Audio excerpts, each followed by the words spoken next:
Hello दोस्तों welcome back to my YouTube channel. तो आपलोक चाहे एक्सप्लोर नव मैं এটা ভিডিও आपलोक स्वागतम।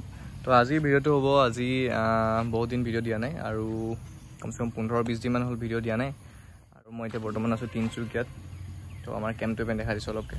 তো এইটো আমাৰ কেম্পটো ব্ৰেকটো আমাৰ তো আপোনালোকে থাম্বনেল দেখি গম পাই গৈছে আজি কি হ'ব ভিডিওটো ষ্টাৰ্ট কৰা হ'ব আৰু ভিডিওটো মানে দেখো এতিয়া বহুত কোৱেশ্চন আহিছে সবৰ মনত যে আসাম পুলিচৰ ৰিজাল্ট কেতিয়া আহিব কেতিয়া দিব আসাম পুলিচৰ ৰিজাল্ট। এতিয়া বৰ্তমান তো জিটি ৰিজাল্ট দিলে টেটৰ ৰিজাল্ট দিলে তো সবৰ ৰিজাল্ট দিয়া হৈ গ'ল আৰু ডিএমই টেকনিকেলৰ ৰিজাল্ট আহি গ'ল। বৰ্তমান এতিয়া আসাম পুলিচৰ ৰিজাল্ট আহিবলৈ আছে। তো কেতিয়া আসাম পুলিচৰ ৰিজাল্ট আহিব তাৰ ওপৰতে আজি ডিছকাছ কৰা হ'ব এই ভিডিওটোত।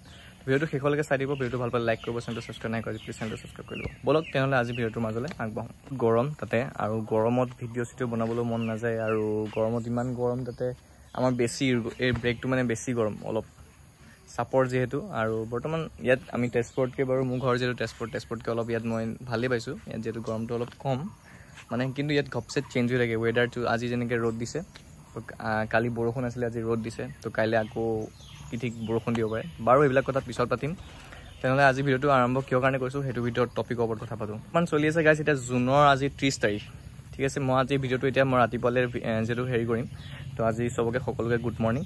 আৰু আজি জুলাই 1 তাৰিখ হিচাপে মই আজি ভিডিঅ'টো 30 তাৰিখে ৰেকৰ্ড কৰিছোঁ দিম জুলাই 1 তাৰিখে। তো গতিকে আপোনালোকে কেছটো কি হৈছে মই কৰিছোঁ শুনক। তো জুনত এতিয়া বৰ্তমান ডিএমই টেকনিকেলৰ যিখিনি ৰিজাল্ট দিলে সিহঁতৰ স্কিল টেষ্ট বাকী আছে, এডিআৰ স্কিল টেষ্ট বাকী আছে আৰু লগতে আমাৰ অসম পুলিচৰ ৰিজাল্ট বাকী আছে ঠিক আছে।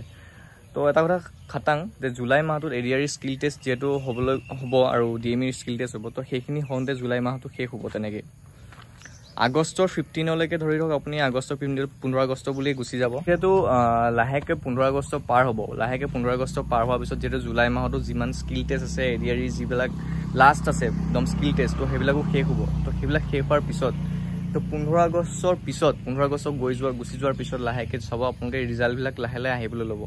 ধৰি লওক আপুনি আগষ্টৰ লাষ্টৰ পৰা ছেপ্টেম্বৰ 1ষ্টলৈ গোটেই ৰিজাল্টখিনি পাই যাবগৈ আৰু মামাই ধৰণক তেনেকৈ কৈছে 10 অক্টোবৰ যেনেকৈ এপইণ্টমেণ্ট দিয়া হ'ব তো সেইটো মতে আপোনালোকক ৰিজাল্টসমূহ আপোনালোকে পাই যাব।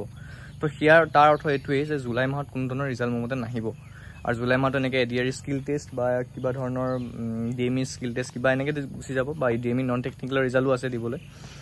তো আৰু শুনামতে জিটিৰ আকৌ ছেকেণ্ড লিষ্টটো আহিব পাৰে মানে কিবা কাৰণত আপোনালোকৰ যিখিনি ভেৰিফিকেশ্যন হৈ পেলাই যিখিনি পদ থাকি যাব সেইটো কাৰণে আকৌ নতুনকৈ ছেকেণ্ড লিষ্ট এখন মৰাৰ সম্ভাৱনা দিছে। এখন মই নটিছখন পাইছিলোঁ।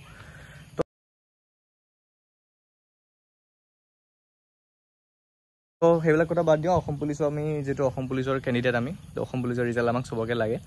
তো মই ৰাতিপুৱাই উঠি পেলাই SLPB চাইট চেক কৰোঁ কিন্তু নাই কোনো ধৰণৰ ৰিজাল্টৰ নটিছ অহা নাই আৰু সেইবোৰ কথা পিছৰ কথা। কিন্তু এতিয়া বৰ্তমান এইটোৱে মোৰ মতে যে 15 আগষ্ট যোৱাৰ পিছত লাহে লাহে 15 আগষ্টৰ পিছত আগষ্টৰ লাষ্ট উইকৰ পৰা আপোনালোকে ছেপ্টেম্বৰৰ ভিতৰত অৰ্থাৎ 15 আগষ্টৰ পিছৰ পৰা ছেপ্টেম্বৰৰ 10-15 তাৰিখ ভিতৰলৈকে আপুনি গোটেই সমূহে সকলো আসাম পুলিচৰ ৰিজাল্ট বুলিয়ে নহয় সকলো ৰিজাল্ট আহি যাব। বেছি ৰিজাল্ট তাৰপিছত দেৰি নকৰে আৰু ছেপ্টেম্বৰৰ 15 তাৰিখৰ পিছত কোনো দেৰি নকৰে। ছেপ্টেম্বৰ 10 তাৰিখলৈকে সকলো ৰিজাল্ট আহি যাব। আপুনি ধৰি লওক আগষ্ট মাহৰ লাষ্ট উইকৰ পৰা ছেপ্টেম্বৰ 5 তাৰিখলৈকে সকলো ৰিজাল্ট আহি যাব আৰু তেনেকৈ আপোনালোকক 10 অক্টোবৰ তাৰিখে এপইণ্টমেণ্ট দিয়া হ'ব। তো আজি ভিডিঅ'টো ইমানেই আছিলে। আকৌ নতুন ভিডিঅ' লগ পাম। ভিডিঅ'টো ভাল পালে লাইক কৰিব, চেনেলটো ছাবস্ক্ৰাইব কৰিব। তো আকৌ এটা নতুন ভিডিঅ' লগ পাম। তেতিয়ালৈকে till then tata bye bye.